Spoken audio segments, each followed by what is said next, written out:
Hi, I'm Margaret Lewin and welcome to Margaret Lewin Quilting. Today we're going to be working on block number 4, which is called Corn and Beans. And this is a variation of that block itself. It's really, to me, I think a really cool block. So I am going to make it with you now. So the first thing that I've done is I've cut my fabrics. Now this is fabric number 3. This is fabric number 9, and this is fabric number 10. So I've got all of my fabrics cut and ready to go. Once you've got your fabrics cut, what you're going to want to do per the instructions is on fabric number 9, which is this one. I'm going to set these aside for us. We're going to want to draw a diagonal line on the back of every single one of these. Now, there are a total of 8 of these blocks. So this is probably one of the most number of blocks that we've had out of one fabric in this entire quilt. So you can see I've got all 8 of mine here. I'm going to grab my friction pen and my 2.5 by 18.5 created grids ruler. And I'm just going to use this to draw a diagonal line from point to point. If you've noticed on these blocks, what we've done this month is, it seems we've just done a whole bunch of half square triangles, doesn't it? I've always felt like the half square triangle block is probably one of the most versatile blocks in quilting that there is. Just by turning this block or placement of colors, you can do so many different things with it. It is by far probably one of my favorite aspects of working with quilting is that half square triangle block, just because I can do so many different things with it. So to me, it's important to learn how to do a half square triangle block well, so that you can do so many different things with it. So you can see here I'm almost done doing this part. And once again, like we've done on all of the other blocks this month, I'm going to sew a 1/4 inch line on both sides of my drawn line. So according to the directions, I'm going to next take my fabric number 3 and I'm going to add it to my fabric number 9. And I'm going to put right sides together, and then I will pin them. I'm a little low on pins over here, so I'm going to have to do the rest of them over at my sewing table. So there's 1, here's 2, 3. You might be able to hear Tucker in the background. He's making some noise today. He's decided that while he sleeps, he wants to be a little verbal. So he's in the background making some noise for us today. So here we go. There's all 5 of those. Alright, so I'm going to take these over to my sewing machine and I am going to do that. I'm also going to, out of these final ones, I'm going to put these together too, because I can sew all of them at once. So I'm going to take fabric number 10 and add that to our fabric number 9. So I will sew every single block at once so that they are all done. I am going to pin these when I get over to my sewing table. I'm just a little, look at how few of pins I've got left in this pin cushion. I think I've transferred all of them over to my sewing machine pin cushion, because I do have 2 pin cushions going all the time. So I'm going to have to grab a few more pins from that side. So as soon as I get done getting all of these sewn, I'll come back and we will go about cutting these apart. We're going to absolutely square them up, and then at that stage we'll be able to already get our block all laid out. So I will be back in just a minute to do all of that. I have sewn all my blocks and I went ahead and cut them off camera. So now when I cut them, I just cut them right on the line that we had drawn. So the first thing I'm going to do is set my blocks.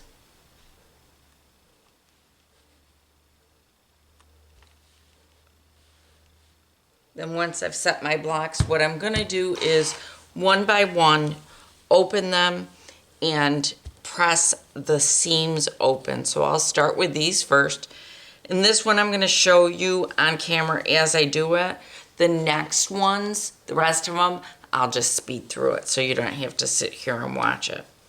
Then so what I'm going to do is I grab my strip stick, I'm going to open this up, and I'm just going to finger press it. Okay, just a little press. Get it nice and open, and then I'm going to grab my iron, and I'm just going to take my iron right across it. Hold it there for a minute. And if you've watched me, you know that once I get to this stage, I like to flip it over. Just give it one more press. All right, I'm gonna change where these are, and I'm gonna speed you up now. I'll move these things aside. I'm gonna speed you up now, and I will just keep pressing through all of these. And then our next step is we're going to square these all up. So I'll show you how I square them, and then we will actually be laying out our block and then putting it together. So I'll be right back.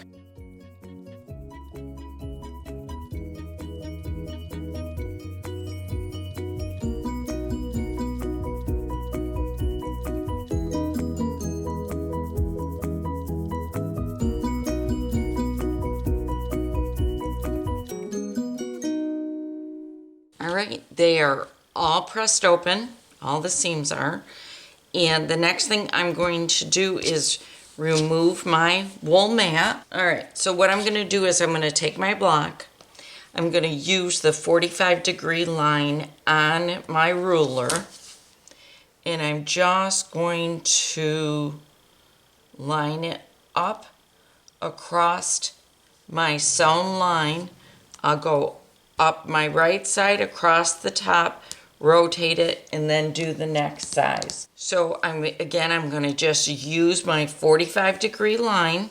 All right, I'm going to go up the right side first, then across the top, remove these trimmings, rotate it, and do that again. This time I'm going to line up my bottom corner at exactly what it needs to be and do it again. Okay, I'm going to do that to all of my blocks. I'll speed it up so you don't have to watch every single step, and then we will lay this out and put it together.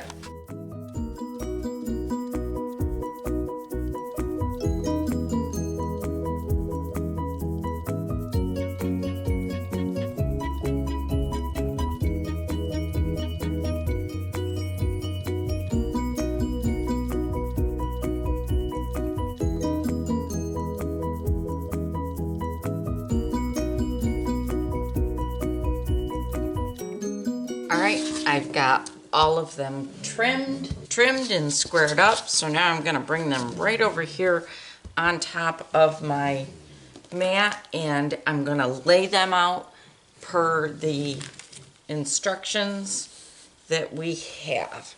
So I'm going to start with this in each corner.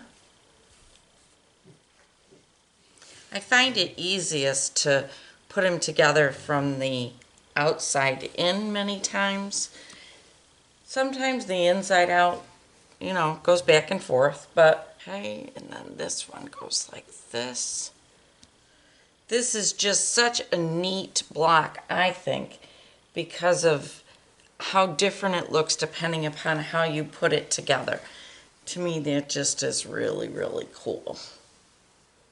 I love the fact that we can get all different looks based on just placement of our fabrics. So let's see what we got going here.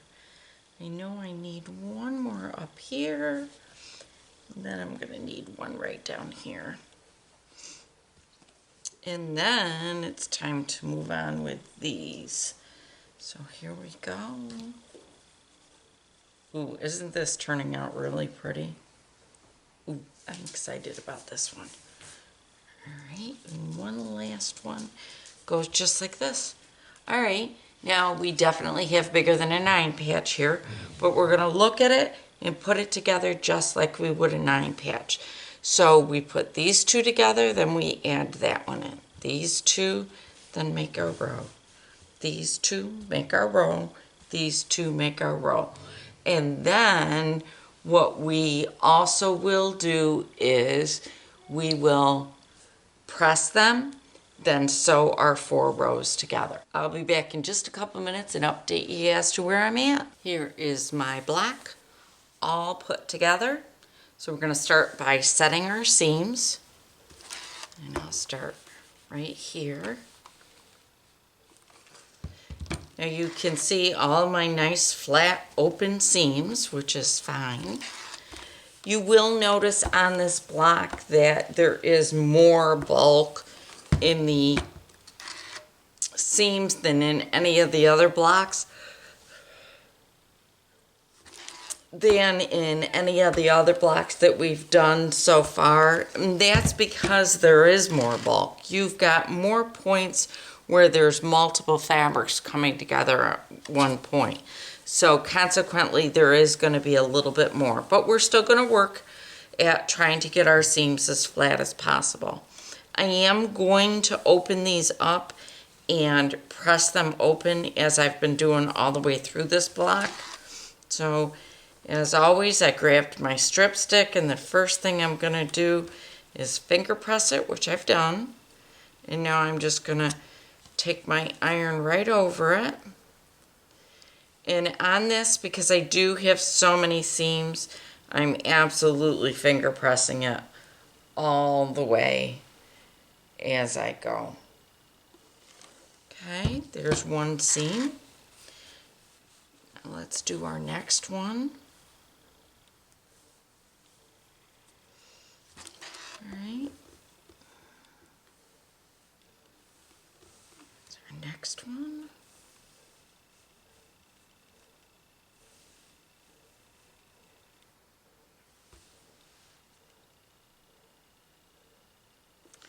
One more to go.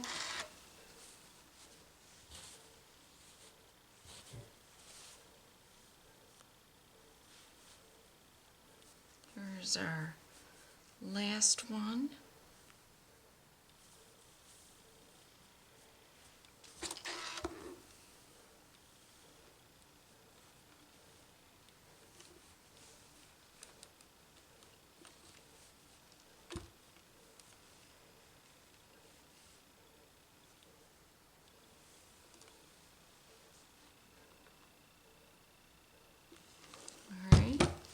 So there are all of my seams. They're all pressed.